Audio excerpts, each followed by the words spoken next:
Thomas Kurian, പനക്കേഴം, ചങ്ങനാശ്ശേരിയിൽ നിന്ന് വരുന്നു. ചങ്ങനാശ്ശേരി വേരൂർപ്പള്ളി സെൻറ്റ് ജോസഫ് ഇടവകയാണ്. ഇതെൻ്റെ ഭാര്യ ജിനി തോമസ്. ഞങ്ങൾ ജിനി 12/11/21 ഇവിടെ ഉടമ്പടി എടുത്തിട്ടുള്ളതാണ്. ഉടമ്പടിക്കാനുള്ള ആ സമയത്തെ കാരണം ഇതായിരുന്നു. എനിക്ക് 2007 മുതൽ ലിവർ പ്രശ്നത്തിലായിരുന്നു. ആ സമയത്ത് എനിക്ക് തുടക്കത്തിൽ 2007 ആകുമ്പോഴത്തേക്ക് എനിക്ക് മഞ്ഞപ്പിത്തം 6 മാസം കൂടുമ്പോൾ മഞ്ഞപ്പിത്തം വന്നുകൊണ്ടേയിരുന്നു. ഞാനത് ബാച്ചലർ ലൈഫ് ആയതുകൊണ്ട് ഞാനതിനെക്കുറിച്ച് വലിയതായിട്ട് മൈൻഡ് ചെയ്തില്ല. അങ്ങനെ കല്യാണമൊക്കെ കഴിഞ്ഞ് വീണ്ടും ഇതേ സെയിം എപ്പിസോഡ് മഞ്ഞപ്പിത്തം വരിക, അങ്ങനെ ഒരു ഇത് വന്നപ്പോഴത്തേക്ക് ഇവള് അതിലിടപെട്ട് അങ്ങനെ ഞാൻ അങ്ങനെ മുന്നോട്ട് പോയി. അതെല്ലാം കഴിഞ്ഞിട്ട് ലിവർ മാറ്റിവെക്കണം എന്നുള്ളൊരു തീരുമാനത്തിലേക്കായി. അങ്ങനെ 2023 എൻ്റെ ലിവർ മാറ്റിവെക്കുന്ന ഓപ്പറേഷൻ തീരുമാനമായി. അങ്ങനെ 2023 ഓപ്പറേഷൻ തീരുമാനമായി കഴിഞ്ഞപ്പോൾ ഞാൻ അന്ന് മുതൽ പ്രാർത്ഥിച്ചുകൊണ്ടിരിക്കുകയാണ്, ഈശോയെ മാതാവേ, എൻ്റെ ഓപ്പറേഷൻ ചെയ്യുന്ന സമയത്ത് ഓപ്പറേഷൻ ചെയ്യുന്ന ഡോക്ടർമാരുടെ കൂട്ടത്തിൽ ഈശോ അവരുടെ കൂടെ നിന്ന് എല്ലാ കാര്യങ്ങളും നോക്കി ഓപ്പറേഷൻ ചെയ്ത് എനിക്കൊരു കുഴപ്പമില്ലാതെ നല്ല ആരോഗ്യത്തോടുകൂടി എന്നെ പുറത്തിറക്കി വിടണമേ എന്നായിരുന്നു മാതാവിനോട് അപേക്ഷിച്ചുകൊണ്ടിരുന്നത്. ഓപ്പറേഷൻ നടക്കുന്ന സമയത്ത് മാതാവ് അവിടെ നിന്ന് എല്ലാ കാര്യങ്ങളിലും നോക്കി നിരീക്ഷിച്ച് ചെയ്യണമെന്നായിരുന്നു. ആക്ച്വലി അങ്ങനെ പ്രാർത്ഥിക്കാനുള്ള കാരണം ഇതാണ്. വിശുദ്ധ ബലി അർപ്പിക്കുമ്പോൾ അച്ഛൻ അൽത്താരയിൽ വന്ന് ബലിപീഠത്തിനോട് വരുമ്പോൾ യേശു അവിടെ നിന്ന് ബലി അർപ്പിക്കുകയും ഈ സ്ഥലത്ത് നിന്ന് മാതാവ് വിശുദ്ധ ബലി നിരീക്ഷിച്ച് വിശുദ്ധ ബലി തീരുന്നിടം വരെ അവിടെ നിന്ന് വിശുദ്ധ ബലി നിരീക്ഷിച്ച് വിശുദ്ധ ബലി കഴിയുമ്പോൾ അച്ഛൻ അല്ലെങ്കിൽ യേശു അവിടുന്ന് പോയി കഴിയുമ്പോൾ മാതാവ് അവിടുന്ന് പോകുന്നതാണ്. ചെറുപ്പം മുതലേ ഞാൻ മനസ്സിലാക്കിയിരിക്കുന്നതും അതാണ് ആക്ച്വലി നടക്കുന്നത്. അപ്പോൾ അതുകൊണ്ടാണ് ഞാൻ ഇങ്ങനെ പ്രാർത്ഥിച്ചുകൊണ്ടിരുന്നത്, ഈശോ എൻ്റെ ഓപ്പറേഷൻ സമയത്ത് ഡോക്ടർമാരുടെ കൂട്ടത്തിൽ നിന്ന് എൻ്റെ ഓപ്പറേഷൻ ചെയ്ത് എന്നെ സുഖപ്പെടുത്തി പുറത്തിറക്കി വിടണമേ. മാതാവിനോട് ഇങ്ങനെ അപേക്ഷിച്ചു, മാതാവേ, എൻ്റെ ഓപ്പറേഷൻ സമയത്ത് ഓപ്പറേഷൻ നടക്കുന്ന സ്ഥലത്ത് മാതാവ് എല്ലാ കാര്യത്തിലും വീക്ഷിച്ച് അവരുടെ കൂടെ ഉണ്ടാകണമെന്ന് ഞാൻ അപേക്ഷിച്ചുകൊണ്ടിരുന്നു. അങ്ങനെ ഓപ്പറേഷൻ ചെയ്യുന്നതിന് 1-2 ദിവസം മുമ്പ് ഡോക്ടർമാരെല്ലാം വിളിച്ചിട്ട് വെച്ചാൽ എൻ്റെ ഓപ്പറേഷൻ അല്പം ഒത്തിരി ക്രിട്ടിക്കൽ സ്റ്റേജിലായിരുന്നു. എൻ്റെ വെയിറ്റൊക്കെ ആ സമയത്ത് ഞാൻ വെറും 45 കിലോ എന്ന് വെച്ചാൽ ഒരു വലിയൊരു വരയും ഒരു തലയും മാത്രമേ ഉള്ളായിരുന്നു. ഓപ്പറേഷൻ നടക്കുന്ന ആ ദിവസത്തിൽ 2 ദിവസം മുമ്പ് ഇവളെ വിളിച്ചിട്ട് ഡോക്ടർമാരെല്ലാം കൂടെ പറഞ്ഞു, ഈ വ്യക്തിയെ ഓപ്പറേഷൻ ചെയ്താൽ രക്ഷപ്പെടാനായിട്ട് ബുദ്ധിമുട്ടാണ്, 1% ചാൻസ് മാത്രമേ ഉള്ളെന്ന് പറഞ്ഞ സാഹചര്യത്തിൽ ഇവൾ അപ്പം തന്നെ അവരോട് പറഞ്ഞു, കുഴപ്പമില്ല, ഓപ്പറേഷൻ നടന്നോട്ടെ, ദൈവം എനിക്ക് എന്ത് തന്നാലും ഞാനത് അനുഭവിച്ചുകൊള്ളാം എന്നുള്ള തീരുമാനത്തിൽ അവർ ഓപ്പറേഷൻ നടക്കുന്നു. അങ്ങനെ ഓപ്പറേഷൻ തിയേറ്ററിലേക്ക് എന്നെ രാവിലെ ഒരുക്കി കൊണ്ടുപോകുന്നു. എന്നെ അവിടെ ചെന്നു. ഞാൻ അനസ്തേഷ്യ തന്നു. അനസ്തേഷ്യ തന്ന് കഴിഞ്ഞ് ആ സമയം മുതൽ പിന്നെ ഞാൻ വേറെ ഏതോ ഒരു ലോകത്തേക്ക് ചെന്ന പോലെയാണ്. പിന്നെ എനിക്ക് കാണുന്നു അവിടെ ഭയങ്കര പ്രകാശവും എന്തോ ഒരു വലിയ പ്രത്യേക ഒരു സ്ഥലത്ത്, എനിക്കറിയില്ല എന്താണെന്ന്. അപ്പോൾ ഞാനിങ്ങനെ നോക്കുമ്പോൾ എൻ്റെ ഞാൻ എവിടെയോ കിടക്കുന്നു, അതിന് ചുറ്റും കുറേ ഡോക്ടർമാരും കൂട്ടത്തിൽ ഈശോയും നിൽക്കുന്നു. അവരെന്തൊക്കെ ഓപ്പറേഷൻ ചെയ്തു. ഞാൻ ആ ശരീരത്തു നിന്ന് ഇങ്ങനെ ഇറങ്ങി ഒരു കൊച്ചൊരു ഇറങ്ങി അമ്മയുടെ അടുത്ത് പോകുന്നു അല്ലേ, ഞാൻ ഇറങ്ങി മാതാവിൻ്റെ അടുത്തോട്ട് ചെല്ലുന്നു. മാതാവിൻ്റെ കൈകളിൽ പിടിച്ച് അവിടെ നിൽക്കുന്നു. എൻ്റെ ശരീരം അവിടെ അവർ കീറി മുറിച്ച് എന്തൊക്കെയോ ചെയ്യുന്നു. ഞാനത് ഇങ്ങനെ കണ്ടുകൊണ്ടിരിക്കുകയാണ്. കുറേ നേരം കഴിഞ്ഞപ്പോൾ ഞാൻ പിന്നെ കാണുന്നത് ഇങ്ങനെയാണ്. ഞാൻ അവിടുന്ന് ആ മാതാവിൻ്റെ കരങ്ങളിൽ നിന്ന് വിട്ടിട്ട് ഞാനിങ്ങനെ നടന്നു കുറേ അങ്ങോട്ടും ഇങ്ങോട്ടും കറങ്ങി എന്തൊക്കെയോ കണ്ടു. അങ്ങനെ കുറേ നേരം കഴിഞ്ഞപ്പോഴത്തേക്കും ഞാൻ തിരിച്ചു വന്നിട്ട് ഞാനിങ്ങനെ നോക്കുമ്പോൾ ഏകദേശം ഓപ്പറേഷനൊക്കെ കഴിഞ്ഞു. എല്ലാം കഴിഞ്ഞിട്ട് കർത്താവ് ഈശോ ഇങ്ങനെ 2 കരങ്ങളിൽ എന്നെ എടുത്തുകൊണ്ട് പുറത്തേക്ക് ഇറങ്ങി എവിടെയോ കൊണ്ട് കിടത്തുന്നു. അപ്പോൾ ആ സമയത്ത് ഞാനും ഇത് മാത്രം കാണുന്നു. പിന്നെ എനിക്കൊരു ഓർമ്മയില്ല. ഞാനിങ്ങനെ അവിടെ പിന്നെ ICUവിൽ ഇതെല്ലാം കഴിഞ്ഞിട്ട് ഞാൻ ICUവിൽ ഇടയ്ക്കിടയ്ക്ക് ഇങ്ങനെ എനിക്ക് ഓർമ്മ വരും, ഓർമ്മ പോകും. ആ ഒരു സിറ്റുവേഷനിലൊക്കെയാണ്. 1 മാസം കംപ്ലീറ്റ് ഞാൻ ICUവിലായിരുന്നു.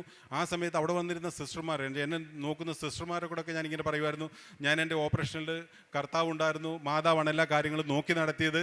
അങ്ങനെ എൻ്റെ ഓപ്പറേഷൻ കഴിഞ്ഞ് ഞാനിങ്ങനെ പുറത്തു വന്നു. അതുകൊണ്ട് ഞാൻ പൂർണ്ണ ആരോഗ്യത്തിൽ ഇവിടുന്ന് പോകും എന്നൊക്കെ പറഞ്ഞ് അവരോട് ഞാൻ ഇടയ്ക്കൊക്കെ പറയാറുണ്ടായിരുന്നു. അതിൻ്റെ ഇടയ്ക്ക് ശരിക്കും പറഞ്ഞു കഴിഞ്ഞാൽ എനിക്കൊരു എപ്പിസോഡ് ഉണ്ടായി. എനിക്ക് കോവിഡ് പോസിറ്റീവായി. ഞാനിങ്ങനെ ഒരു ദിവസം ഉണരുമ്പോൾ ബോധത്തിലേക്ക് വരുന്ന സമയത്ത് ഞാൻ കേൾക്കുന്ന 2 സിസ്റ്റർമാർ തമ്മിൽ സംസാരിക്കുകയാണ്, ചേട്ടന് പോസിറ്റീവാണെന്ന്. അപ്പം ഞാനിങ്ങനെ പോസിറ്റീവാണെന്ന് കേട്ടപ്പോൾ ഞാനിങ്ങനെ ആലോചിച്ചു, ഇവർ ഇത് മിക്കവാറും കോവിഡിനെ കുറിച്ചാണല്ലോ പറയുന്നത്. അപ്പോൾ ഞാൻ ഒരു സിസ്റ്ററെ ഇങ്ങോട്ട് വിളിച്ചു, മോളെ ഇങ്ങോട്ട് വരാൻ പറഞ്ഞു. അപ്പം ആ കൊച്ചൻ്റെ അടുത്തേക്ക് വന്നു. ഞാൻ പറഞ്ഞു, ഇപ്പം നിങ്ങൾ സംസാരിച്ചത് എനിക്ക് കോവിഡ് പോസിറ്റീവ് ആണെന്നല്ലോ സംസാരിച്ചതെന്ന് ചോദിച്ചു. അപ്പോൾ അവൾ പറഞ്ഞു, അല്ല ചേട്ടനല്ല, ഇത് പുറത്ത് വേറൊരു വ്യക്തിയെക്കുറിച്ചാണ് സംസാരിച്ചത്. ഞാൻ പറഞ്ഞല്ല, പുറത്തൊരു വ്യക്തിയെക്കുറിച്ച് സംസാരിക്കാനായിട്ട് നിങ്ങളിവിടെ ഇപ്പോൾ എന്നെ നോക്കാൻ നിൽക്കുമ്പോൾ നിങ്ങൾ എന്നെക്കുറിച്ചാണ് സംസാരിക്കുന്നത്, പുറത്ത് വ്യക്തിയെക്കുറിച്ച് സംസാരിക്കുന്നുള്ളത് നീ എന്നോട് പറയേണ്ട, സത്യം പറയാൻ പറഞ്ഞു. അപ്പോൾ അവൾ പറഞ്ഞു, ആ ചേട്ടാ എന്ന് പറഞ്ഞു. അപ്പോൾ ഞാൻ പറഞ്ഞു, അവളോട് പറഞ്ഞു, എടി മോളെ നീ പേടിക്കണ്ട, ഈ കോവിഡിനൊന്നും എന്നെ ഒന്നും ചെയ്യാൻ പറ്റില്ല. കാര്യം എൻ്റെ ഈ ലിവർ മാറ്റി വെച്ച് ഓപ്പറേഷൻ തിയേറ്ററിൽ നിന്ന് എന്നെ എടുത്തുകൊണ്ട് വന്ന് ഇവിടെ കിടത്തിയത് കർത്താവാണ്, ഞാൻ കണ്ടതാണ്, ഈശോ ഇടപെട്ടിട്ടാണ് ഓപ്പറേഷൻ നടന്നത്. അപ്പോൾ എനിക്കെൻ്റെ ജീവിതത്തിൽ ഇനി ഒന്നും സംഭവിക്കില്ല. എനിക്ക് എന്തൊക്കെ നിങ്ങൾ കോവിഡ് അല്ല എന്ത് വന്നാലും എനിക്ക് ഇനിയിപ്പം മരണമില്ല, ഞാനിവിടുന്ന് ഇറങ്ങി എന്നെ കർത്താവ് പുറത്തു വിടും എന്ന് ഞാൻ അവരോട് പറഞ്ഞതിൻ്റെ ആ ഉണ്ടായ അനുഭവമാണ്. എന്നുവെച്ചാൽ ഞാനതൊക്കെയാണ് അവിടെ കണ്ടത്. ഇതാണ് എൻ്റെ ആദ്യത്തെ സാക്ഷ്യം. അത് രണ്ടാമത്തേത്, എനിക്ക് എൻ്റെ ആ സമയത്ത് എൻ്റെ ഇതിനു വേണ്ടി ഞാൻ ഹെൽത്ത് പോളിസി എടുത്തിട്ടുണ്ടായിരുന്നു. അതും എനിക്ക് 2 ഹെൽത്ത് പോളിസി ഉണ്ടായിരുന്നു, ഒന്ന് ബേസ് പോളിസിയും ഒന്ന് സൂപ്പർ ടോപ്പ് പോളിസിയും. അപ്പോൾ ഞാൻ സൂപ്പർ ടോപ്പ് ബേസ് പോളിസി എടുത്തിരിക്കുന്നത് 2007 2007 എനിക്ക് അതിൽ വലിയ പ്രശ്നങ്ങളൊന്നും ഉണ്ടായില്ല. അതിനകത്തെ മൊത്തം എമൗണ്ടും അവരെനിക്ക് കഴിയുന്ന വേഗത്തിൽ തന്നു. അത് കഴിഞ്ഞിട്ട് ഈ ഫയല് ഇതിന് വലിയ എമൗണ്ടുള്ള ഒരു ഓപ്പറേഷൻ ആയിരുന്നു. അതുകൊണ്ട് ഈ ഫയൽ അവർ എൻ്റെ സൂപ്പർ ടോപ്പപ്പ് പോളിസിയിലേക്ക് ട്രാൻസ്ഫർ ചെയ്തു. പക്ഷേ സൂപ്പർ ടോപ്പപ്പ് പോളിസി 2019 ഓഗസ്റ്റിലാണ് എടുത്തിരിക്കുന്നത്. അപ്പോൾ എൻ്റെ ഓപ്പറേഷൻ നടന്നത് 2023 ഏപ്രിൽ 14 എന്ന് വെച്ചാൽ ഒരു 3 മാസത്തെ സമയം കുറവുണ്ടായിരുന്നു. നോർമലി ഇങ്ങനെയുള്ള അസുഖങ്ങൾക്ക്, ലോങ് ടൈം അസുഖങ്ങൾക്ക് 4 വർഷത്തെ സീനിയോറിറ്റി ഉണ്ടെങ്കിൽ മാത്രമേ അവർ നമ്മൾക്ക് പേ ചെയ്യുള്ളൂ. അപ്പോൾ എനിക്ക് ഒരു കാരണവശാലും അവർ തരാൻ സാധ്യതയില്ല. കാരണം വെച്ചാൽ 3 മാസം എനിക്ക് ഓൾറെഡി 45 മാസമായപ്പോൾ എൻ്റെ ഓപ്പറേഷൻ നടന്നു. അപ്പോൾ എനിക്ക് തരില്ല. അപ്പോൾ ഞാനവിടെ പ്രാർത്ഥിച്ചുകൊണ്ട്, മാതാവേ, എൻ്റെ ഇപ്പോഴത്തെ സാമ്പത്തിക അവസ്ഥ എന്ന് പറഞ്ഞു കഴിഞ്ഞാൽ വളരെ ബുദ്ധിമുട്ടിലാണ്. എനിക്ക് ജോലിയില്ല, വൈഫിന് ജോലിയില്ല. ഞങ്ങൾ ആക്ച്വലി ബോംബെയിലായിരുന്നു. അവിടുന്ന് ഇപ്പോൾ ഞങ്ങൾ ഓപ്പറേഷന് വേണ്ടി മാത്രമാണ് ഇവിടെ വന്നത്. അതുകൊണ്ട് ഞങ്ങൾ വേറെ ജീവിതമാർഗ്ഗമൊന്നുമില്ല. കഴിയുന്നത് എങ്ങനെയും മാതാവ് എനിക്ക് ഈ കാര്യത്തിൽ ഇടപെട്ട് എനിക്കത് വാങ്ങിത്തരണേ എന്ന് പറഞ്ഞ് ഞങ്ങൾ പ്രാർത്ഥിച്ചുകൊണ്ടിരുന്നു. ഒരു 1.5 വർഷത്തോളം ഇവർ ഈ ഫയലിനെ കുറിച്ച് പല കോറീസും പല എൻക്വയറികളും എന്നോട് ചോദിച്ചുകൊണ്ടേയിരുന്നു. പല പേപ്പർ വർക്കും എന്നെ കൊണ്ട് ചെയ്യിപ്പിച്ചുകൊണ്ടേയിരുന്നു. അവർ ചെയ്യിച്ചുകൊണ്ടിരുന്നതിൻ്റെ അർത്ഥം എന്താണെന്ന് ചോദിച്ചാൽ, അവർ പ്രതീക്ഷിക്കുന്നതാണ് ഇവിടെ ക്ലെയിമിന് വേണ്ടി ഫയൽ കൊടുക്കുന്ന ആൾ ഗതികെട്ട് എനിക്ക് ഈ പൈസ വേണ്ടാന്നും പറഞ്ഞ് വിട്ടേച്ച് ഓടിപ്പോകണം. പക്ഷേ ഞാനിവിടെ ഇതിനെക്കുറിച്ച് പ്രാർത്ഥിച്ചുകൊണ്ടിരുന്നത് കഴിഞ്ഞാൽ എനിക്ക് നല്ല വിശ്വാസമായിരുന്നു, മാതാവ് എനിക്ക് ഈ പൈസ വാങ്ങിത്തരും. എന്തൊക്കെ ഇവരെന്നെ ഓടിച്ചാലും അവസാനം ഇവരിൽ നിന്ന് പൈസ എനിക്ക് വാങ്ങിത്തരും എന്ന് ഞാൻ വിശ്വസിച്ചിരുന്നു. അങ്ങനെ ഞാനിവിടെ ഉടമ്പടി 30/10/24 ഞാനിവിടെ ഉടമ്പടി എടുത്തു. ഞാൻ അതിനു മുമ്പ് വൈഫിനോട് പറഞ്ഞ്, ഞാൻ നിൻ്റെ ഉടമ്പടിയിൽ നിൻ്റെ ഉടമ്പടിയുടെ കാശുരൂപം നിനക്ക് തരണം. അതുവരെ ഞാൻ ഉപയോഗിച്ചുകൊണ്ട് എൻ്റെ കഴുത്തിലാണ് ഇട്ടുകൊണ്ടിരുന്നത്. പക്ഷേ അന്ന് ഞാൻ അവളോട് പറഞ്ഞു, എനിക്കും കാശിനവും സെപ്പറേറ്റ് ഉണ്ട്. അങ്ങനെ ഞാനിവിടെ ഉടമ്പടി എടുക്കാൻ വന്ന് ഞാൻ മേളിൽ ഉടമ്പടിയുടെ ക്ലാസ്സിൽ സംസാരിച്ചുകൊണ്ടിരിക്കുന്ന സമയത്ത് അവിടുത്തെ വന്ന ആ വ്യക്തി എന്നോട് പറഞ്ഞു, വൈഫിന് ഉടമ്പടി ഉള്ളപ്പം ഭർത്താവിന് ഉടമ്പടി എടുക്കാൻ പറ്റില്ല. അപ്പോൾ ഞാൻ പറഞ്ഞു, അങ്ങനെയാണെങ്കിൽ നമ്മൾ മോശയുടെ വടി എന്നാണ് പറയുന്നത്, അങ്ങനെയാണെങ്കിൽ എനിക്ക് മോശയുടെ വടി തരണമെന്ന് പറഞ്ഞു. അപ്പം ആ വ്യക്തിനോട് ചോദിച്ചു, ഈ മോശയുടെ വടി എന്താ? ഞാൻ പറഞ്ഞ കാശുരൂപം, ഈ ഒരു സെയിം കാശുരൂപം എനിക്ക് തരാൻ പറ്റുമെന്ന് ചോദിച്ചു. അപ്പോൾ ആ പുള്ളി എന്നോട് പറഞ്ഞു, ചേട്ടൻ ഉടമ്പടി എടുത്തു, നമുക്ക് കൂടുതൽ ഇതിനെക്കുറിച്ച് സംസാരിക്കേണ്ടെന്ന് പറഞ്ഞു. ആൾ സമ്മതിച്ചു. അങ്ങനെ ഞാൻ ഉടമ്പടി എടുത്തു. ഈ ഉടമ്പടിയുടെ ബലത്തിലും ഞാനും ഇങ്ങനെ ഇതിനു വേണ്ടി എൻ്റെ മെഡിക്കൽ എയിമിന് വേണ്ടി പ്രാർത്ഥിച്ചുകൊണ്ടേയിരുന്നു. അത് കഴിഞ്ഞിട്ട് പ്രാർത്ഥിച്ചു. ഇവർ പല ചോദ്യങ്ങളും കാര്യങ്ങളൊക്കെ നടന്നിട്ടും എനിക്കിവർ പേ ചെയ്യുന്നില്ല. അവസാനം ഞാൻ ഇങ്ങനെ മാതാവിനോട് പ്രാർത്ഥിച്ചു, മാതാവ് എനിക്കിത് ഇടപെട്ട് എങ്ങനെയാണെങ്കിലും ഇത് വാങ്ങിത്തരണം. അങ്ങനെ എൻ്റെ ഉടമ്പടി പുതുക്കേണ്ട സമയമായി. അങ്ങനെ ഞാൻ 12/3/25 ഉടമ്പടി പുതുക്കി 1-2 ദിവസം കഴിഞ്ഞ് ഞാൻ നോക്കുമ്പോഴത്തേക്ക് ഈ പോളിസി എടുത്തു കഴിഞ്ഞാൽ ഹെൽത്ത് ഇൻഷുറൻസ് കമ്പനി അവരും ഞാനൊരു വ്യക്തി എന്നുവെച്ചാൽ ഞാനാണ് പോളിസി എടുത്തിരിക്കുന്ന വ്യക്തി, ഞങ്ങളുടെ ഇടയിൽ പേപ്പർ വർക്കുകൾ നടത്താനായിട്ട് TP എന്ന തേർഡ് പാർട്ടി അഡ്മിനിസ്ട്രേഷൻ എന്ന് പറയുന്ന ഒരു ഫേം ഉണ്ട്. അപ്പോൾ അവരാണ് ഈ പേപ്പർ വർക്കെല്ലാം കംപ്ലീറ്റ് ചെയ്ത് ഈ ഫയൽ അവർക്ക് സബ്മിറ്റ് ചെയ്യുന്നത്. അപ്പോൾ ഈ TPയെ അവരോടൊരു ചോദ്യം ചോദിച്ചു, ഈ വ്യക്തി പോളിസി എടുത്ത സമയത്ത് ഫില്ല് ചെയ്ത ഫോമിനോട് കൂടെ ഈ വ്യക്തിക്ക് ഈ അസുഖം ഉണ്ടായിരുന്നു എന്നതിനെക്കുറിച്ച് എന്തെങ്കിലും പേപ്പർ നിങ്ങൾക്ക് സബ്മിറ്റ് ചെയ്തിട്ടുണ്ടോ? ആ ഒരു ക്വസ്റ്റ്യനിൽ അവർ 2 മാസം 3 മാസത്തോളം എൻ്റെ സബ്മിഷൻ ഫോം തപ്പാൻ തുടങ്ങി. പക്ഷേ അവർക്ക് സബ്മിഷൻ ഫോം കിട്ടിയില്ല. അവസാനം അവരവിടുന്ന് ഇങ്ങനെ എഴുതി കൊടുക്കേണ്ടി വന്നു, ഈ വ്യക്തിയുടെ സബ്മിഷൻ ഫോം കിട്ടാനില്ല. എന്ന് വെച്ച് കഴിഞ്ഞാൽ അവരെൻ്റെ മുന്നിൽ, മാതാവിൻ്റെ മുന്നിൽ അവർ തല കുനിച്ചു, എൻ്റെ മുന്നിൽ നല്ല മാതാവിൻ്റെ മുന്നിൽ അവർ തല കുനിച്ചു. അവസാനം ഈ വ്യക്തിക്ക് ഇത് കൊടുത്തേ പറ്റൂ എന്നുള്ളൊരു കണ്ടീഷനായി അവർക്ക്. പക്ഷേ ഇതവരെന്നിട്ട് എന്നോട് ഓപ്പൺ ആക്കുന്നില്ല. പക്ഷെ ഞാനിത് വേറെ വഴിയിൽ ഞാൻ എൻ്റെ ഏജൻറ്റിനോട് പറഞ്ഞു, എനിക്കിതിനെക്കുറിച്ചും കംപ്ലീറ്റ് ക്ലിയർ ആക്കി തരാൻ പറഞ്ഞു. അപ്പോൾ അങ്ങനെ ഇപ്പോൾ അന്വേഷിച്ച് ചെന്നപ്പോൾ ഇവർക്ക് ഇങ്ങനൊരു റിപ്ലൈ വന്നിട്ടുണ്ട്, ഇവരുടെ എൻ്റെ സബ്മിഷൻ ഫോം ഇല്ല എന്നുള്ളതിനെക്കുറിച്ച്. അത് ഞാൻ അറിഞ്ഞു കഴിഞ്ഞപ്പോൾ എനിക്ക് മനസ്സിലായി മാതാവ് ഇടപെട്ടു. എനിക്ക് ഇന്നല്ലെങ്കിൽ നാളെ എനിക്ക് ഈ പണം അവർ വാങ്ങിത്തരും. മാതാവ് എനിക്കത് സാങ്ഷനാക്കി അവിടുന്ന് തരിക്കുമെന്നുള്ളതിനെക്കുറിച്ച് നല്ല ഉറപ്പായി എനിക്ക്.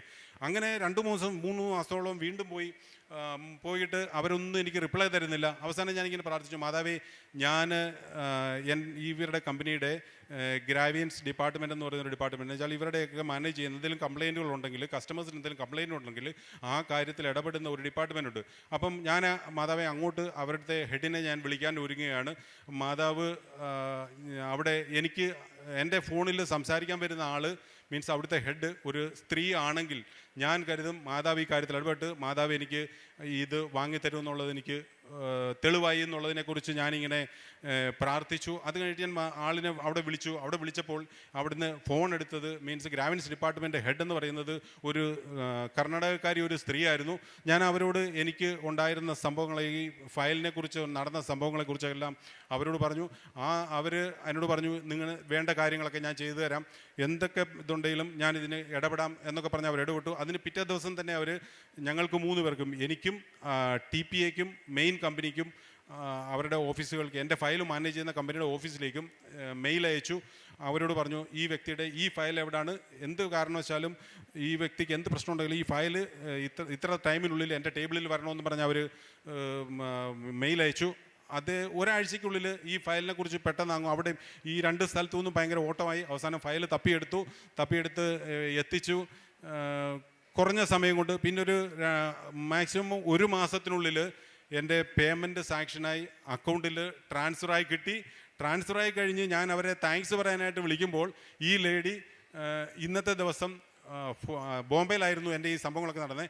ഇന്നത്തെ ദിവസം അവർ ഭോപ്പാലിൽ RO ആയിട്ട് ട്രാൻസ്ഫറായി പോയി കഴിഞ്ഞു. അപ്പോൾ ഞാൻ അവരോട് പറഞ്ഞു, മാതാവായിട്ട് നിങ്ങളെ അവിടെ എൻ്റെ ഈ ഒരു കാര്യത്തിന് ഫയലിന് വേണ്ടി മാത്രം കൊണ്ടുവന്നാണ്. അപ്പോൾ അത് അവർ പറഞ്ഞു, ശരിയാണ്, ഞാൻ വലിയ സമയം അവിടെ ഇരുന്നില്ല, ഞാൻ വന്നു, നിൻ്റെ ഈ കാര്യവും നടന്നു, ബാക്കിയുള്ള കുറേ സമയം, പക്ഷേ നിൻ്റെ കാര്യം മെയിനായിട്ട് നടന്നു. അത് കഴിഞ്ഞിട്ട് ഞാനിവിടെ എത്തിക്കഴിഞ്ഞപ്പോഴത്തേക്കാണ് നിൻ്റെ ഫോൺ വന്നിരിക്കുന്നത്, ഇന്ന സംഭവം ഇത് ക്ലിയർ ആയി എന്ന് പറഞ്ഞ്. അതാണ് എൻ്റെ 2ാമത്തെ സാക്ഷ്യം. ഞാൻ ജിനിയെ ഏൽപ്പിക്കാം, അവൾക്കും എന്തൊക്കെയോ സാക്ഷ്യം പറയാനുണ്ട്. ഈശോയ്ക്ക് മാതാവിന് 1000 നന്ദി. ഇതെൻ്റെ 2ാമത്തെ സാക്ഷ്യമാണ്. ലിവർ ട്രാൻസ്പ്ലാന്റേഷൻ കഴിഞ്ഞ 1 വർഷത്തിന് ശേഷം ആളുടെ ബൈൽ ഡക്റ്റ് 3 സ്ഥലത്ത് ചുരുങ്ങി പോവായിരുന്നു. എൻഡോസ്കോപ്പി വഴി സ്റ്റെൻറ്റ് ഇട്ടു, പക്ഷെ അത് അവിടെ ഇരിക്കത്തില്ലായിരുന്നു, തന്നെ ഊരിപ്പോവും. അങ്ങനെ ഡോക്ടർ പറഞ്ഞു, ഔട്ട് സൈഡിൽ നിന്ന് നമുക്ക് 2 സ്റ്റെൻറ്റ് ഇടണം. അങ്ങനെ ഔട്ട് സൈഡിൽ നിന്ന് 2 സ്റ്റെൻറ്റ് ഇട്ട് ബാഗ് അതേൽ കണക്ട് ചെയ്ത് തന്നു. ഫ്ലൂയിഡ് അതിനകത്ത് ഡ്രെയിനേജ് വരും. 2 അവേഴ്സിൽ നമ്മളത് empty ആക്കണം. 400-500 ml വീതം അത് empty ആക്കിക്കൊണ്ടിരുന്നു. അങ്ങനെ ഞങ്ങൾ ഡിസ്ചാർജ് ചെയ്ത് വീട്ടിൽ വന്നു. പക്ഷേ അത് ഭയങ്കര അസ്വസ്ഥതയായിരുന്നു. വയറിൻ്റെ 2 സൈഡിലും ഇങ്ങനെ ബാഗ്, രാത്രിയിൽ കിടക്കാനും ഒക്കെ ഭയങ്കര ബുദ്ധിമുട്ടായിരുന്നു. എളുപ്പം ഇത് empty ആക്കിക്കൊണ്ടിരിക്കണം. അപ്പോൾ അത് ഭയങ്കര പ്രയാസമായി. ഇപ്പം ഞാൻ അങ്ങനെ മാതാവിനോട് പ്രാർത്ഥിച്ചു, മാതാവേ, ഇത് എത്രയും പെട്ടെന്നൊന്ന് കുറച്ച് തരണം, ഇത് നമുക്ക് ഇങ്ങനെ കണ്ടിന്യൂ ചെയ്യാനായിട്ട് വല്ലാത്ത ബുദ്ധിമുട്ടാണ്. അങ്ങനെ പ്രാർത്ഥിച്ച് പിറ്റേ ദിവസം രാവിലെ ഞാൻ നോക്കുമ്പം ഈ ബാഗിനകത്ത് വെറും 5 ml മാത്രമേ ഫ്ലൂയിഡുള്ളൂ. അതുവരെ 400-500 empty ആക്കിക്കൊണ്ടിരുന്നതാണ്. 5 ml. ഒത്തിരി സന്തോഷമായി. മാതാവിന് അപ്പം തന്നെ ഞങ്ങൾ 1000 നന്ദി പറഞ്ഞു. അപ്പോഴത്തേക്കും എനിക്ക് ടെൻഷൻ അയച്ചാൽ ഡോക്ടർ പറഞ്ഞിരുന്നു, ഒന്നുകിൽ ഫ്ലൂയിഡ് കുറയുക അല്ലെങ്കിൽ ഫ്ലൂയിഡ് ഒട്ടുമേ ഇല്ല. ഈ 2 സിറ്റുവേഷൻ വന്നു കഴിഞ്ഞാൽ പെട്ടെന്ന് ഡോക്ടറിൻ്റെ അടുത്ത് വരണം എന്ന് പറഞ്ഞു. അപ്പോൾ അതും ഒരു ചെറിയ ടെൻഷൻ. എങ്കിലും മാതാവിൽ വിശ്വസിച്ച് ഞങ്ങൾ പെട്ടെന്ന് ഹോസ്പിറ്റലിൽ പോയി. ഡോക്ടർ അവിടെ ചെന്ന് സ്കാൻ ചെയ്ത് നോക്കി. ഇപ്പം ഒരു കുഴപ്പമില്ല, നല്ല ഫ്ലോയാണ്, ബ്ലോക്കേജും ഇല്ല, ഒന്നുമേ ഇല്ല. പെട്ടെന്ന് ഞങ്ങൾക്ക് ബാഗ് അവിടെ നിന്ന് മാറ്റിക്കളഞ്ഞ് ട്യൂബ് അതിൻ്റെ അടച്ച് അങ്ങനെ പിന്നെ ബാഗ് ഫ്രീ ആയി. നല്ല ഫ്രീ ആയിട്ട് ആൾക്ക് എല്ലാ കാര്യങ്ങളും വീട്ടിലൊക്കെ ചെയ്യാൻ പറ്റി. അതിന് മാതാവിന് ഈശോയ്ക്കും 1000 നന്ദി പറയുന്നു. പിന്നെ അടുത്ത സാക്ഷി എന്ന് പറഞ്ഞാൽ ഒരാഴ്ചയിൽ മേലെയായിട്ട് എനിക്ക് വലത് കാലിൻ്റെ ബാക്ക് സൈഡിൽ ഫുള്ളായിട്ട് രാവിലെ എണീക്കുമ്പം വല്ലാത്ത മരണവേദന എന്ന് പറയണ പോലെ അത്രയും വേദനയായിരുന്നു. തിരിഞ്ഞോ നേരെയോ ഒന്നും കിടക്കാൻ പറ്റത്തില്ല. അങ്ങനെ എണീക്കാൻ ഭയങ്കര ബുദ്ധിമുട്ടായിരുന്നു. പക്ഷെ ഞാനത് സഹിച്ച് അങ്ങനെ നടന്നു. അപ്പം പിന്നെ ഒരാഴ്ചയൊക്കെ മിറ്റം കഴിഞ്ഞപ്പം വീട്ടിൽ പറഞ്ഞു ഡോക്ടറെ കാണിക്കാം, ഇതിങ്ങനെ ശരിയാവില്ല കൊണ്ട് നടന്ന. അപ്പം ഞാൻ ഉടമ്പടി എടുത്തതല്ലേ, എൻ്റെ കയ്യിൽ ഉടമ്പടി വസ്തുക്കളുണ്ട്, എന്തിന് ഡോക്ടറെ അടുത്ത് പോകണം. അപ്പം ഞാൻ ഇവരോട് പറഞ്ഞു ശരി ഞാൻ പോവാമെന്ന് പറഞ്ഞു. പക്ഷേ ഞാൻ മാതാവിൻ്റെ അടുത്ത് പോയി പറഞ്ഞു, മാതാവ് ഞാൻ ഹോസ്പിറ്റലിൽ പോവില്ല, ഞാൻ തൈലിട്ട് പ്രാർത്ഥിക്കും, എനിക്കിത് തിങ്കളാഴ്ച ആകുമ്പോഴത്തേക്കും എൻ്റെ വേദന മാറ്റി തരണം, തിങ്കളാഴ്ച ഡോക്ടറെ അടുത്ത് പോകാമെന്ന് പറഞ്ഞ് ഞാൻ വെള്ളി ശനി തൈലം പൂശി വിശ്വാസ പ്രമാണം ചൊല്ലി പ്രാർത്ഥിച്ചു. പിറ്റേ ദിവസം ഞാൻ നോർമലി അങ്ങ് എണീറ്റു, എനിക്കൊരു ബുദ്ധിമുട്ടുമില്ല, പള്ളിയിൽ പോകാൻ വേണ്ടി എണീറ്റു. അപ്പോഴും ഞാൻ ഓർക്കണേ വേദന ഇല്ലല്ലോ. അപ്പോൾ എനിക്ക് മനസ്സിലായി മാതാവ് വേദന പൂർണ്ണമായിട്ട് മാറ്റി തന്നു എന്ന്. പിന്നെ ഇതുവരെ എനിക്ക് ഒരു വേദനയും ഉണ്ടായിട്ടില്ല. മാതാവിന് ഈശോയ്ക്ക് 1000 നന്ദി.